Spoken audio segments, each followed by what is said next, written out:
ചോദ്യം: ഫിത്ർ സകാത്ത് ഓരോ വ്യക്തിക്ക് ഒരു സാ എന്ന തോതിലാണല്ലോ കൊടുക്കേണ്ടത്. ഇപ്പോൾ നിലവിലുള്ള അളവ് തൂക്കമനുസരിച്ച് അത് എത്രയാണ്? ഭക്ഷ്യധാന്യങ്ങളുടെ വില കൊടുത്താൽ മതിയാകുമോ? ഉത്തരം: 3.200 ലിറ്ററാണ് ഒരു സാ. തൂക്കമനുസരിച്ച് സുമാർ 2 കിലോ 480 ഗ്രാം വരും.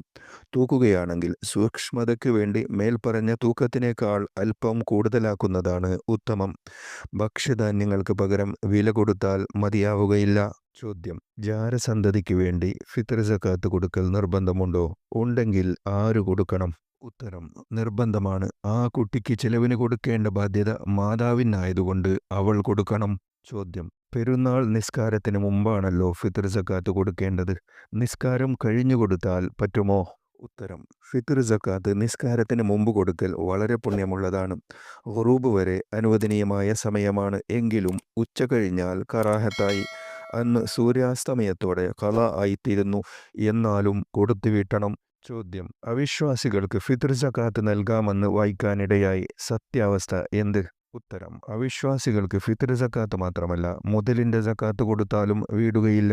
ചോദ്യം: സക്കാത്തിന്റെ അവകാശികളായ 8 വിഭാഗത്തിൽപ്പെടാത്തവർക്ക് ഫിത്ർ സക്കാത്ത് കൊടുത്താൽ വീടുമോ? ഉത്തരം: അർഹരല്ലാത്തവർക്ക് കൊടുത്താൽ ഒരു സക്കാത്തും വീടുകയില്ല. ചോദ്യം: ഫിത്ർ സക്കാത്തിന്റെ തോത് കണക്കാക്കേണ്ടത് അളവ് കൊണ്ടോ തൂക്കം കൊണ്ടോ? രണ്ടും പറഞ്ഞു കാണുന്നുണ്ട്. ഏതാണ് ശരി? ഉത്തരം: അളവ് കൊണ്ട് കണക്കാക്കണം.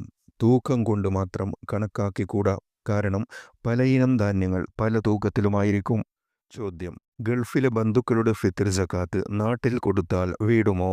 ഉത്തരം: പെരുന്നാൾ രാവിലെ സൂര്യൻ അസ്തമിക്കുന്ന സമയത്ത് വ്യക്തി ഏതൊരു ദേശത്താണോ ഉള്ളത് അവിടെ തന്നെ ഫിത്ർ സക്കാത്ത് കൊടുക്കണമെന്നാണ് പ്രബലാഭിപ്രായം. എന്നാൽ ഗൾഫിലെ ആളുകൾ നാട്ടിലുള്ളവരെ ഏൽപ്പിച്ചിട്ടുണ്ടെങ്കിൽ അവർക്ക് നാട്ടിൽ വിതരണം ചെയ്യാമെന്ന് അഭിപ്രായപ്പെട്ടവരുമുണ്ട്.